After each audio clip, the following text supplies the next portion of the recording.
За мэцгаано энэ удаагийн бичлэгээр Facebook-ийн тохиргооны талаарх тайлбарыг хийх болно. Facebook-ийн тохиргоо нь маш олон байдаг. Энэ удаад General буюу ерөнхий тохиргоог нэг хэсэгт юу байдаг талаархыг ярих болно. Facebook-ийн settings руу ороод хамгийн ихэнд бол энэ дэлгэц гарч ирдэг.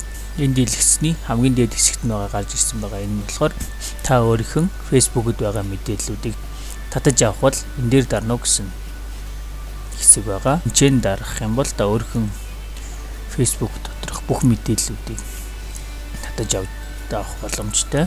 Энд болгоомол таны зураг, хүмүүстэй бичсэн мессеж, лайк дарсан хуудаснууд, бичсэн комментууд энэ төр бүх мэдээллүүдийг та өөрөө татаж авах боломжтой гэсэн.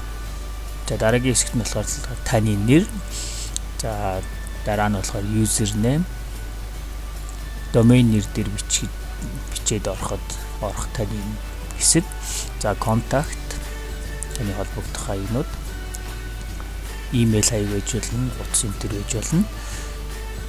За тэгээд энэ болохоор зар сурталчилгаатай хамаатай таны бас мэйл хаяг. За энэ болохоор градусыг, температурыг юугаар илэрхийлэх вэ гэдгийг сонгодог хэсэг. Тэгээд энэ нь болохоор хаяга хэрхэн менежийг талаарх гэсэн хэсгүүд байдаг. За нэр хэсгийнх нь эдитийг дарах юм бол дараах дэлгэц гарч ирдэг байгаа. За энэ нь болохоор таны овог нэр оруулна. За нэг удаа нэрээ өөрчилчих юм бол за 60 хоног нэрээ өөрчлөх боломжгүй. Өөр нэр, бусад нэр гэсэн бас нэг хэсэг байдаг. Энэ нь болохоор жишээлх юм бол англиар миний нэр ингэж харагдах ёстой, монголоор ингэж харагдах ёстой ч юм уу. Япон, Солонгос, Орос, Хятад гэсэн хэлүүд дээр өөр янзаар өөрхөн нэрийг харуулах боломжтой байдаг. Үзэж байгаа хүнийхэн сонгоцсон байгаа хэлнээс намраад өөр янзаар нэрийг харуулах боломжтой гэсэн. За тэгээ username хэсэгт нь болохоор та өөрхөн facebook.com гэдэг энэ араас энэ хэсэгт бичигдэх нэрээ сонгож өгөх боломжтой байдаг. За контакт дээр бол түрүү хэлсэн таны имэйл хаяг, гар утас энтрээ солигдсон тохиолдолд өөрчлөлт, шинэ утастай болсон бол нэмжих гэсэн хэсгүүд байдаг. За тэгээд хамгийн чухал хэсэг болох manage account. Энэ хэсэгт болохоор юу байдаг вэ гэхлээр за хамгийн ихний хэсэгт нь болохоор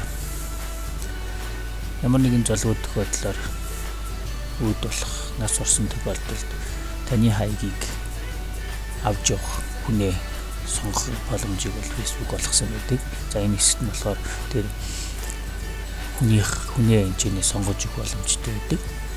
Өөрийнх нь найз дундаас энэ хүнийг ямар нэгэн тохиолдолд, ямар нэгэн болсон тохиолдолд миний хаягийг руу орох хэрэгтэй болгоно гэсэн үг. За тэгтээ тэр орох эрх нь болохоор тийм таны бүх юмыг үзэх бол боломжгүй. Хийх ёстой зүйлүүд нь болохоор нэг хязгаарлагдмал хэдхэн зүйл үүдэг. За нэгт нь болохоор pin post хийж болох. Таны таймлайн дээрх pin post-ыг зааж өгөх боломжтой. За тэгээд шинээрсэн найзын хүсэлтүүдийг чинь авч болох. За тэгээд таны профайл зургийг чинь бол солих боломжтой. Эдгээр зүйлүүдийг бол энэ сонгож өгсөн хүн бол хийх боломжтой. Харин шинээр пост бичих юм уу, танд ирсэн мессежүүдийг унших боломжууд бол энэ сонгож өгсөн хүн бол юусэн байхгүй. За тэгээд тэр хүндээ болохоор энэ сонгож өгсөн хүндээ бол ямар нэгэн тохиолдолд энэ хүний хаяг руу орох хэрэгтэй болсон хүн шүү гэдэг бол мессеж бол очдөг байгаа. Энэ дараагийн хэсэгт нь болохоор юу байдаг вэ гэхээр би бол ямар нэгэн тийм хүн миний хаяг руу орохыг хүсэхгүй байна. Тэр чигээ шууд алга гэсэн бас хүсэлтэнд орно гэдэг. Энийг дараад явах юм бол арилгах хүсэлт нь бол нэвтэгчээд явна гэсэн үг. За хамгийн доотлын хэсэгт нь болохоор таны Facebook хаягийг хүчингүй болгох гэсэн хэсэг байгаа. Энэ дээр дараад цааш явах юм бол таны хаяг чинь дахиж буцаж нэвтэрж орох хүртлээр хүчингүй болно гэсэн үг. За general хэсэг, ерөнхий тохиргооны хэсэгт нь болохоор эдгээр зүйлүүд бол ордог. Танд энэ бичлэг таалагдсан бол лайк болон шеэр хийж өгнө.